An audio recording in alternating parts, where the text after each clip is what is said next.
Oh, Jesus Christ.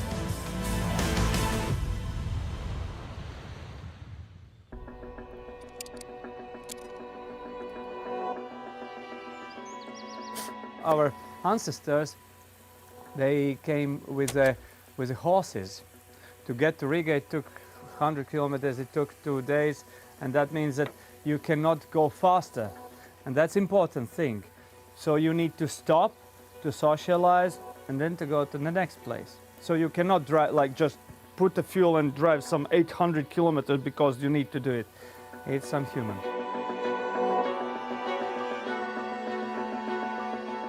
When you need to go from point to point and start to think that I will need to stop here, I will need to recharge. And by the way, maybe I can get to know somebody, get to see how they live here. So it's better for the communication between the people, because this communication nowadays is lost mostly.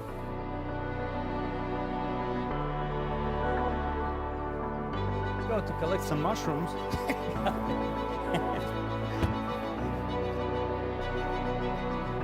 Okay. Oh, Jesus Christ. This is airplane. 100. 100 in 2 seconds. That's what we thought about. Yeah.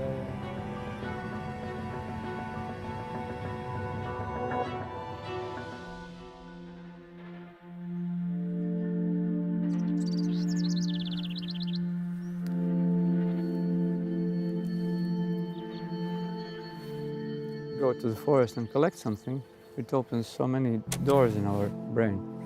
And we are collectors and we are hunters. That's what we became of.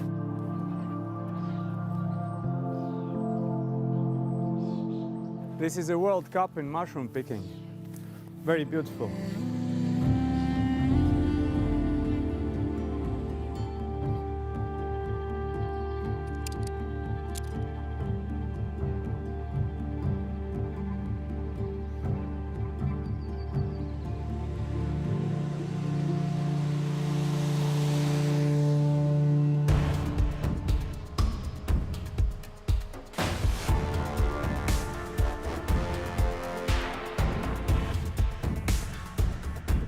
It's like gravity doesn't exist anymore, you just do whatever you imagine. Just go and feel the wind and throw your body around, like, yeah. Once you get the feeling of it, how the wind works and how it affects your body, you can just use it unlimited. We had a couple movies. The first one, which was a couple of years ago, was with Tom Cruise, Mission Impossible. Tom was actually doubling Hollywood stars.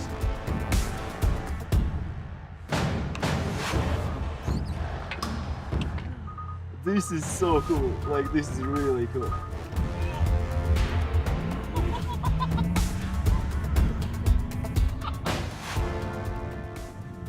Like the brakes is so enjoyable, really. Like I could only like drive like this to Riga, like, you know, just accelerating and braking.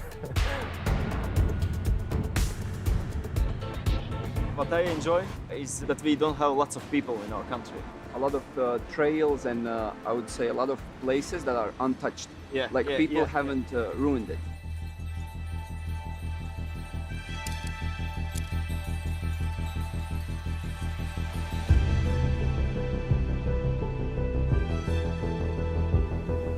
We traveled with a car and we stopped and we saw these ruins. It was ruins in that time. And we just came in and immediately we understood that this is our place. Industrial Soviet type pumping station. I fulfilled my old dream. My best book in my childhood was Mystery Island by Jules Verne. It's about Captain Nemo and Nautilus submarine, and here we put some imaginated part of this submarine made from stainless steel, just to contrast with house which is covered by cotton steel, which rusts and stays nice brown.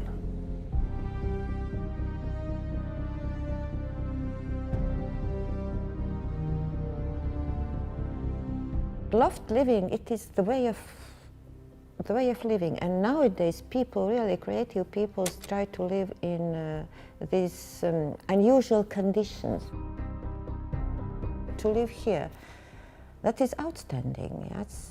That's not traditional. Traditional houses are at the waterfront, and you have these small windows and you go over the dunes to the sea, but here, sea is here.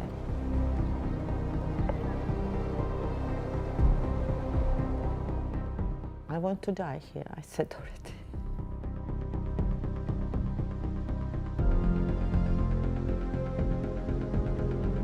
This dramatic change is what happened in Latvia, in former Soviet Union, of course made my life very, very interesting. Because in 1990 we regained independence and I became Director General for the Department for Foreign Economic Relations in Cabinet of Ministers. I became Minister for State Reforms. I became Prime Minister. Man had to change his life in 5 years and then start something else. And I actually followed this rule. Latvians are quite calm and we like guests. Not maybe so much as Georgians, but still welcoming. The Latvian landscape and wood, to go into to see the sea, to go into wood, to look at the sky. And our color is gray. 1,000 shades of gray. Sorry.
This radio telescope was built in 1964. It was built for Soviet Union Army purposes, mostly for observations for another military object and also for space observations.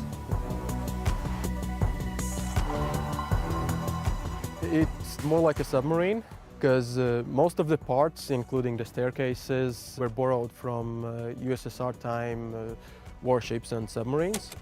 For example, the system which gets this telescope moving is actually a gun turret from a ship with a cannon. Instead of a cannon, we mount up an antenna and we have a radio telescope.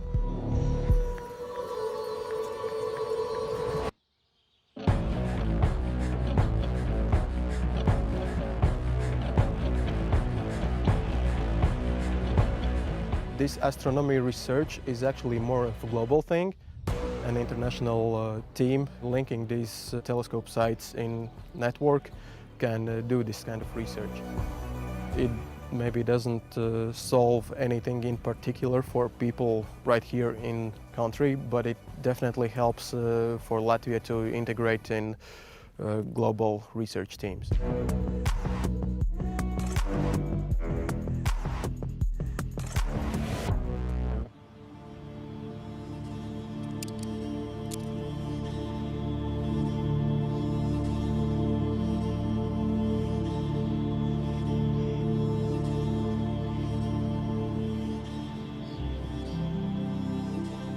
This place might be a sort of a goal to prove that this is a great place and people should come, enjoy everything. I mean, maybe us, maybe the country, maybe the local area. It's a great place. This place was in some ways built on a goodwill. You can come here and you can drink a tea, honey, and bread in winter.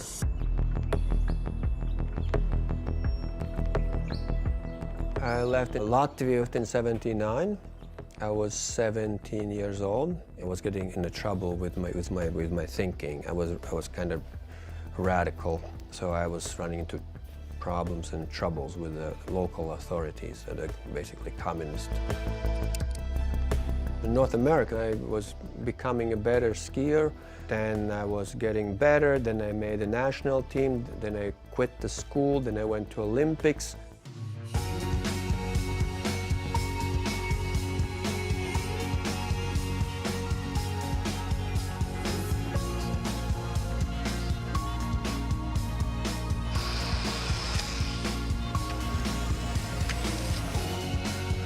Came from Latvia about 10 years ago. What was it like getting out of that country? Freedom. He showed up at a race and we're like, who is this crazy Latvian? He was one of the young ones coming up that we older ones had to watch because he was doing really well. I was starting to feel really strange and I passed out on the street. And then it turned out that my Olympics were over. We have our own flag now.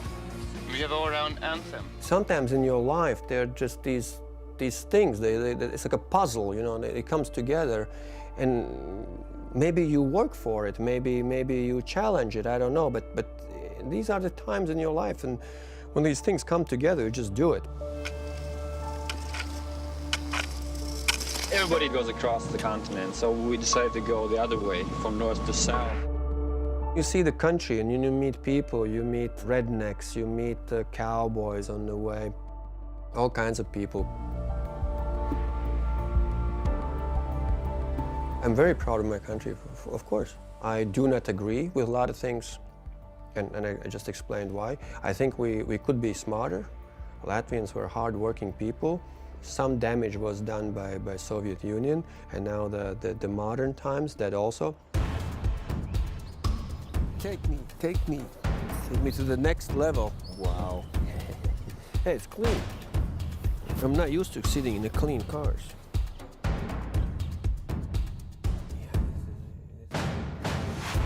Next time I prepare my road better for you.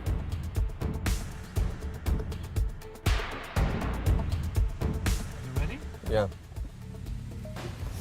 Holy shit. Yeah, this is fast.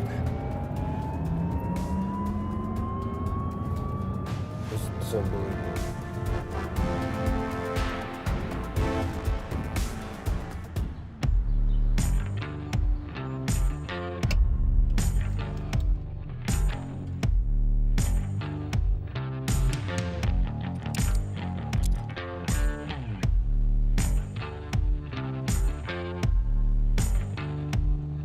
Why I'm a chef? I love food. I like to cook very much.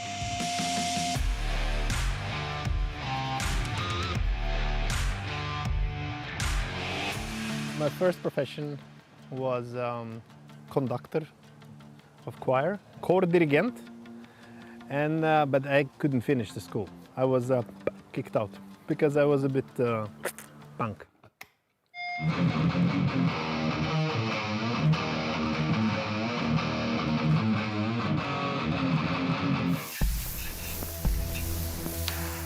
In culinary, you read the recipes and books, and if you play music, you read the notes.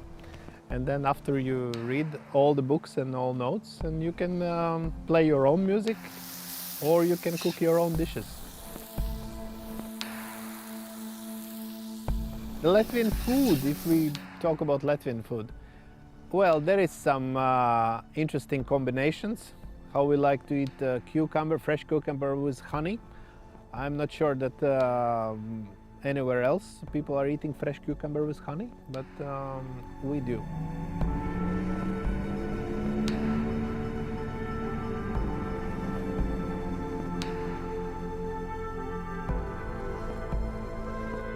We were under so many different kings through the centuries. and that influence comes from, I mean, Germany, Poland, Russia, and yeah, Sweden.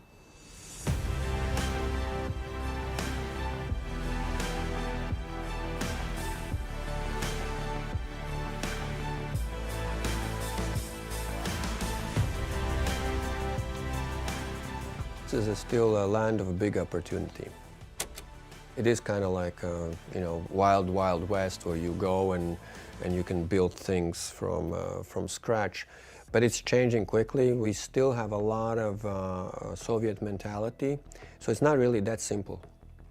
But if you kind of understand how things work, it still is, I think, by big part, a land of big opportunity.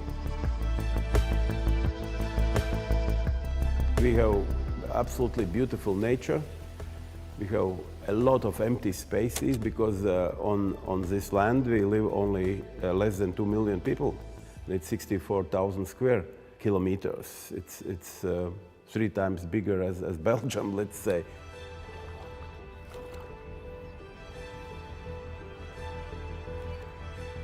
The nature is like absorber of all our instabilization, all the stresses, everything. You just go to the forest and calm down. And once you enter the nature, you just go out back in another shape, renewed.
When Rolex said, "Would you like to be in our mentor program?" I was like, what am I mentoring in?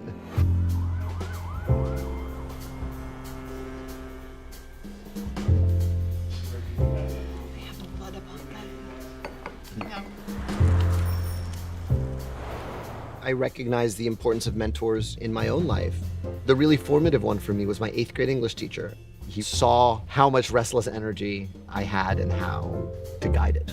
How can I build this trust up? I would like to do every genre. I would like to do a comedy one day and a horror film and even a musical sometime. I always say that I refuse to be one thing, and this is great for that. Like the stages, and you can give me your feedback also from your actor side. I'm interested in a lot of different things, and I do a lot of different things. I write musicals, but I just directed my first movie, and I'm writing songs for several different movies. So I'm interested in folks who are really interested in film, because that's where I'm headed. One of the things that was so exciting about Agustina was she makes everything art. She manages to see a poetry in the everyday.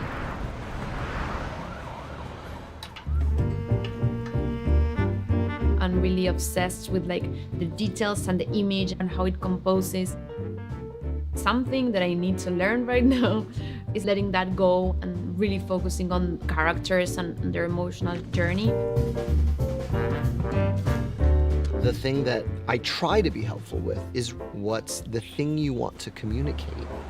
And really, as an outside observer, I can tell you how close or far you are or what I'm getting from what you're giving me. New York was not in a good way. First one, I was still very insecure. He said, don't overdo it. Sometimes the simplest things can be the most powerful. This is from the voice of someone who has been creating things way longer than I have. You can get at the truth in a really simple way. There's nothing better. Earlier, I believed that the most amount of time you give to something, the better it's gonna be. I realized that you just rather need to give enough space to what you're doing in order for intuition to still be fresh. And that, I think, it's a thing about me that shifted with this experience. Take one, Mark. None of it's wasted time. I find the interesting artists are always bringing different pieces of the world onto that stage or into that screen. And so I encourage Agustina to chase what you're passionate about. It will come back to your work. It can't help but bleed in. I really introduced myself. I'm really excited about the future. I just know that I'm gonna keep fighting for these spaces and try to be the best creator that I can possibly be.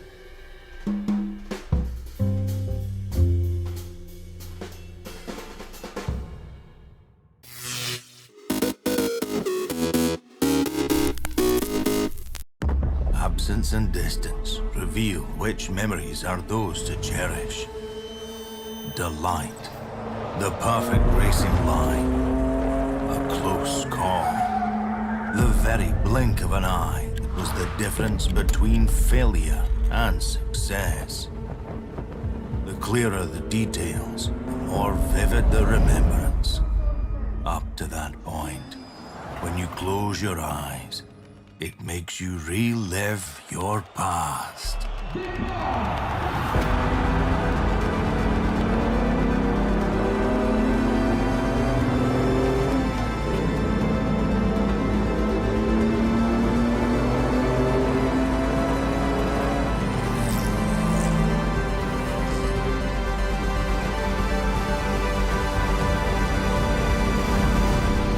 We strive to create future memories.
First of all, I grew up about 2 miles away from this very building, so it's really nice to be back home, but it's also nice to see where they build the aircraft that we feature so heavily in the film that we're so proud of. You know, it's really nice to see your work appreciated, and it's also really nice to actually appreciate the work that goes into making these aircraft that together keep us all safe. It's an amazing piece of technology that is also, you know, run by incredibly talented people. We was very impressed to meet with the shop guys on the shop floor, how the airplane's put together. Everybody comes down here, they're amazed to see how many little pieces it takes to build a complete fighter. He's a super nice guy, and you know, he's down to earth, and he's a local boy because he loves the Blues and the Cardinals, so.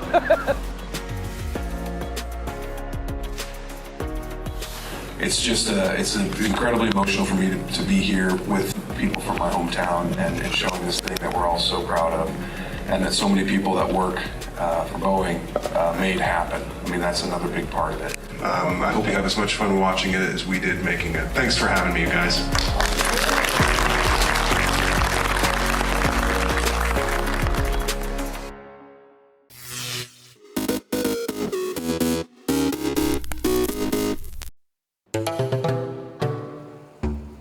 What I tend to look for when I go to places are things that are visually appealing. When you walk down the sand dunes here in St. Lucia, just thinking of the old shipwrecks or the explorers, the first thing they saw was these long beaches and impenetrable forest. They still look exactly the same. I can't imagine there are many places in the world where you can see tons of things in one day. I want to pinch my arm and say, this can't be true. I'm in the middle of this. I think the uniqueness is that it's diverse. You could peel off layer after layer and you'll find more and more things. It's all here for you to just be part of.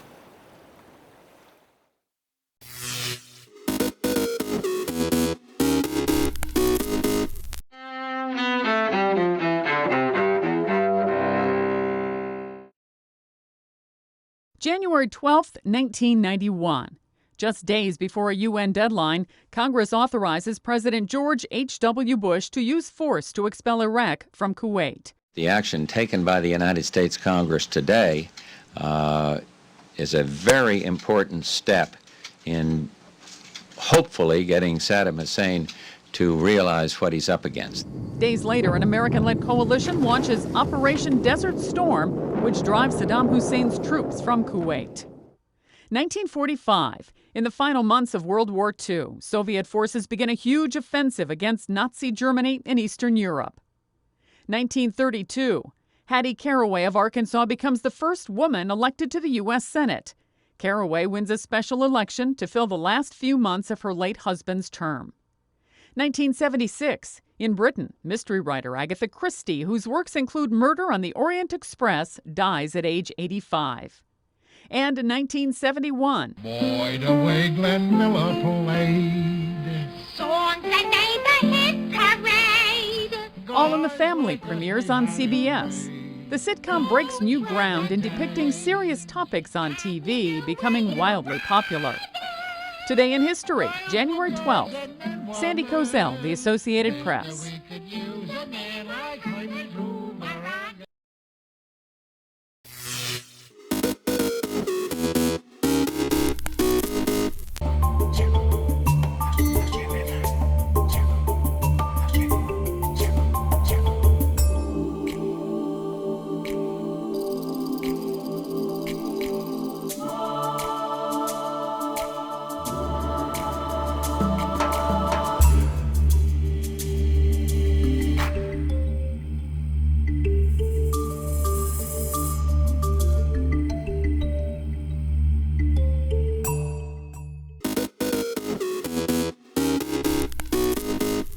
Welcome back in our studio, and in today's news,